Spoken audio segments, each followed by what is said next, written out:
Hey everybody, welcome. Very special wink today. I am, as you can see, in front of the Supreme Court. It's a little bit rambunctious right now, but not too much, to be honest. Not that many folks here, if you look, and the ones that do have the old-fashioned megaphone, so they're making their voice heard. But, you know, I came down here to see because just a few blocks from our office, and really the thing you need to know, what you need to know today, is this is an amazing thing, amazing day.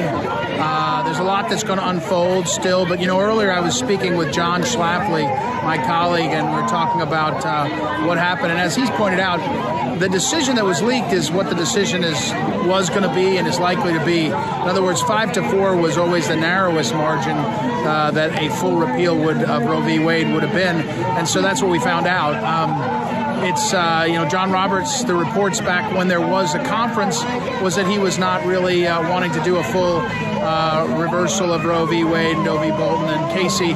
And so, but he obviously lost out. There's 5 votes that said, we know that they made up the law. It's crazy to make up the law and make up the framework and all the kinds of things. So, that's not unsurprising, actually, 5-4. What's surprising is the timing. And the surprising thing is this breach of, it's protocol, I guess it's breach of the law, perhaps, that the decision, the draft decision from February was leaked. Now, if you know anything about clerking and, know about anything about judicial decisions, and I do because I clerked for a year at the Court of Appeals, a decision that's written in February that will be released in June is going to go through a lot of changes. In fact, at the Supreme Court, it was likely that he was passing that around to have people look and give feedback and maybe adjust things. And so that's a really early draft. And the idea that that was leaked by someone from the court, some clerk or something, is a big deal. It's a huge deal. And it's a huge, go over here and show some more. It's a huge imposition, imposition on the court, on its clerk, on its justices. And the impact on the integrity of the court is obvious. The media is now running with this, and let me just pause and say, the narrative machine, its fuel is crisis, right? The fuel that runs the narrative machine is crisis. So big tech and big media are thrilled right now. They're getting lots of clicks. They've got all kinds of cameras down here, and they're going to make a crisis, and they're going to drive the crisis. And big government, you're watching, you know, Bernie Sanders wants to change everything about the filibuster now. This is the indication. Maybe I'll move away from here a little bit. It's getting a little bit loud. See if I can get a little further away. But you're going to watch the narrative machine try to really spin this into what they want it to be. And whether there's riots or not is a different question. I'm not sure there will be. It doesn't look like there's much here in terms of energy.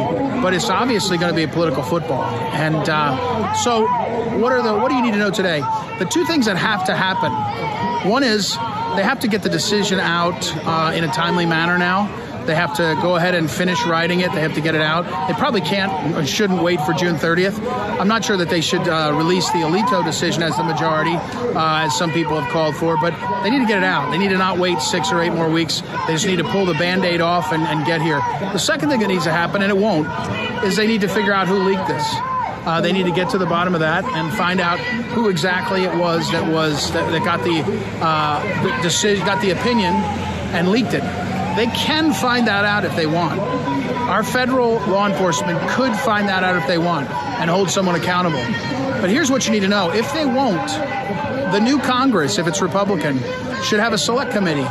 Because what happened here is actually an attempt to damage and really cripple one of our great branches of government.